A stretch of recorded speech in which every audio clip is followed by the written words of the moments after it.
It's a great relief, actually, after squinting at the apparitions of pseudo-celebrities for almost 6 decades, to look at yourself in the mirror,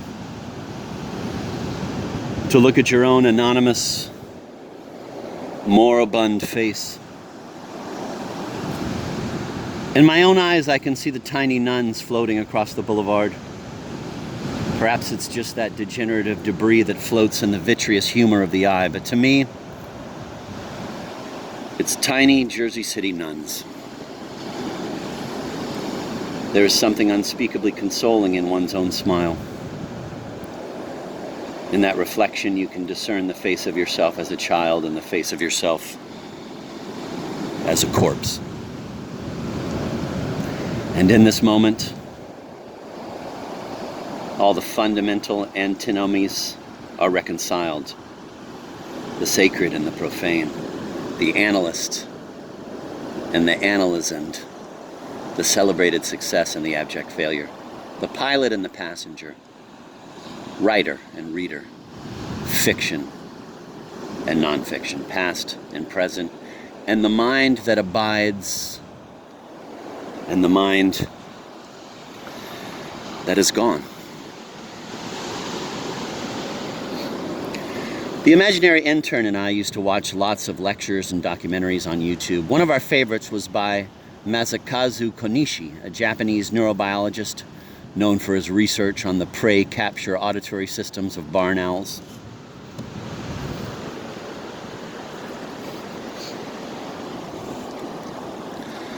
There was a video we loved about the symbiotic relationship between Hawaiian bobtail squid, Euprymna scolops, and bioluminescent bacteria called Vibrio fischeri, which colonize the crypts in the squid's light organ. The benefit to the squid is that this illumination offsets that of the moonlight so that it doesn't cast a shadow, which makes it conspicuous to prey.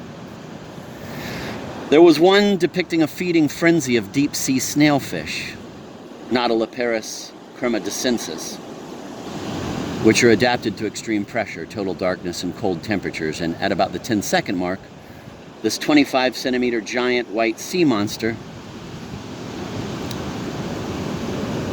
crustacean thing, Alicella gigantea, swims into the frame. And even though we'd both watched it maybe 100 times, the two of us would just sit there dumbstruck. My old high school friend Danny Sarowitz, who now edits Issues in Science and Technology, a magazine co-published by the National Academy of Sciences, told me once that I'm an extremophilophile.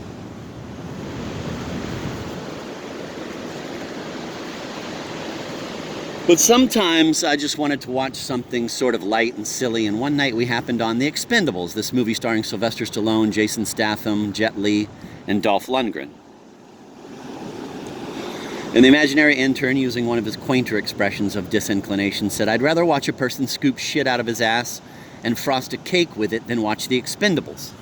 And what happens, of course? We watch it and he loves it, which is, I think, exactly what he was most apprehensive about in the first place. We most resist what we most desire. It's all an endless reenactment of the incest taboo. We also loved watching, and I almost forgot this one, the video that was recorded during a cystoscopy performed on me by my urologist, Dr. David Samadi. There's a miniature video camera on the tip of the scope. And there's a moment when Samadi gets to my bladder and this bladder stone comes into view. It looks like this little golden nugget, and the same thing would happen, even though the imaginary intern and I had watched this video I don't know how many times, and this is one you really should watch high. When that bladder stone would come into view, we'd both go fucking bonkers.